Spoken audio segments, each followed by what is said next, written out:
Looking for a fast-charging, ultra-responsive stylus for your iPad?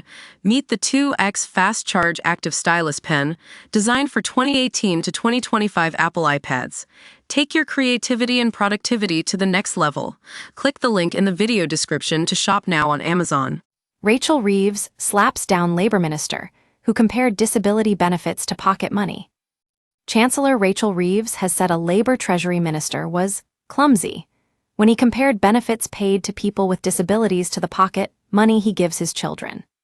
Darren Jones, who is Ms. Reeves's deputy in his role as Chief Secretary to the Treasury, sparked fury when he suggested the government's welfare cuts were like cutting his children's pocket money by £10 per week and encouraging them to get a Saturday job.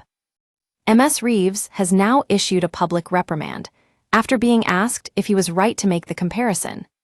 The Chancellor told BBC Radio 4's Today program, "No, he was clumsy in his analogy, and he's apologized for that." Pressed further on whether it was right to compare benefits with pocket money, she said, "Of course it's not pocket money."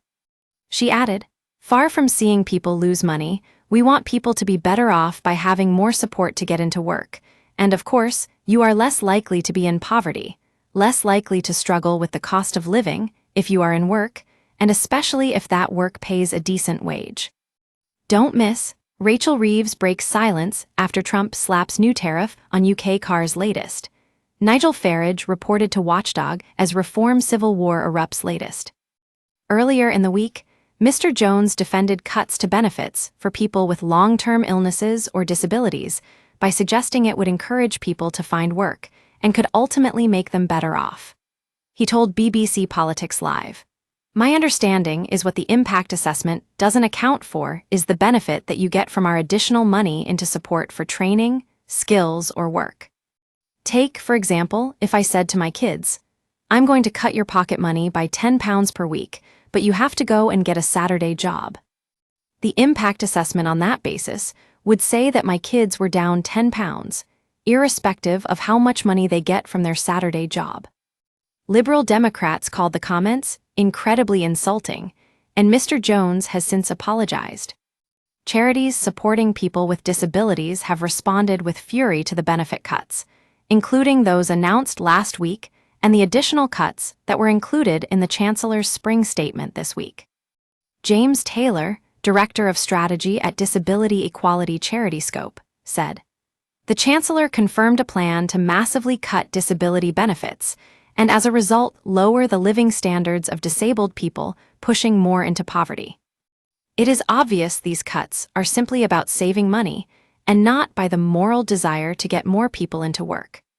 The government needs to listen to disabled people and understand the catastrophic impact these decisions will have on their lives. The government's benefit cuts are set to push 250,000 people into relative poverty by the end of the decade," the Department for Work and Pensions has revealed.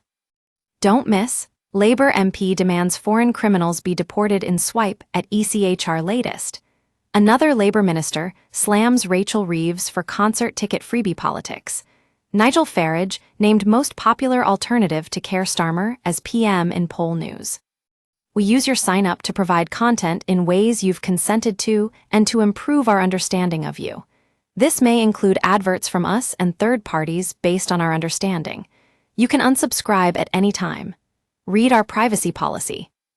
This includes 50,000 children, the government's own impact assessment has said.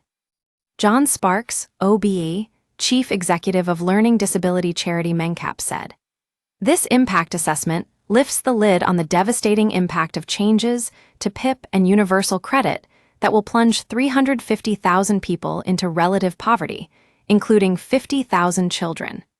96% of families who will lose out financially have a disabled person in the household. The government is justifying its benefit reforms and cuts to spending through increasing support for large numbers of disabled people to enter work. Yet there is no detail on how many disabled people they can support into work with the 1 billion investment. MPs need to consider the consequences of plunging their disabled constituents into poverty, with little prospect of plans on employment support meaningfully mitigating this disastrous situation."